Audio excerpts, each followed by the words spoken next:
Please help me to reach 1,000 subscribers. I never imagined that a single discovery could change my entire life, but here I am, a year later, still trying to make sense of everything. My name is Alex, and for years I believed that my marriage was solid, that the bond one shared with Emily was unbreakable. We had been together for 8 years, married for 5, and like any couple we had our ups and downs. I always considered myself patient, the kind of man who could forgive and overlook small mistakes, who could navigate through arguments without raising my voice. But nothing in those years prepared me for the night I found out the truth. It started like any other evening. Emily had mentioned she was going out to meet a friend, and I didn't think much of it. I trusted her, or at least I thought I did. But there was a subtle tension in the air, a faint unease I couldn't place.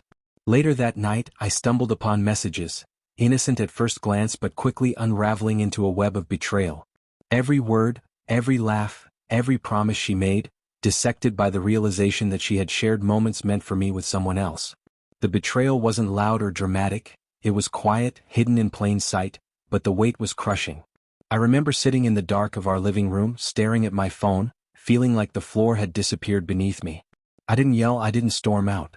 I just sat there, letting the truth sink in, letting the anger, the heartbreak, and the disbelief mix into a numb ache. I realized that no amount of arguing, no apology, no justification from her could undo the months of deception. I had to leave, not to punish her, not to hurt her, but because I owed myself the chance to breathe, to reclaim the respect I had silently given away for too long. I left quietly. No dramatic confrontations, no last-minute pleas. I packed a bag, took only what I needed, and walked out the door while she slept. In that moment it wasn't about proving a point, it was about survival. I didn't go back to our home, I didn't answer the calls, and for weeks, I avoided every place that reminded me of what I had lost. Friends and family noticed my absence, and when they asked, I simply said I needed space, leaving the details vague. I wasn't ready to share the story yet, I wasn't ready to face it myself. The first few months were the hardest. Loneliness pressed down on me like a physical weight, and doubt crept in silently. Was I overreacting? Could I have handled it differently? Each question I asked myself was met with a quiet, undeniable answer. Trust, once broken, can rarely be rebuilt when it has been betrayed so completely. I focused on work, on my small routines, on reclaiming a sense of self that had been slowly eroded in the midst of lies and half-truths. Slowly, I began to heal, understanding that my absence was not an act of spite but an act of preservation. I was learning to value myself again, to respect my own boundaries, and to recognize that some wounds require time more than words to mend. Months passed and life continued in its unrelenting flow. I moved into a new apartment, one where I didn't have to walk carefully around memories that felt like knives. I found solace in small, ordinary things: a quiet morning with coffee, the hum of the city outside my window, the comfort of a book in my hands. I allowed myself to feel again without guilt or fear, discovering the strength in silence, in choosing solitude over toxic familiarity. Each day was a step further from the pain, each night a quiet reminder that I was still standing, still whole in ways I had forgotten I could be. Then, nearly a year later, she found me. I didn't expect her to.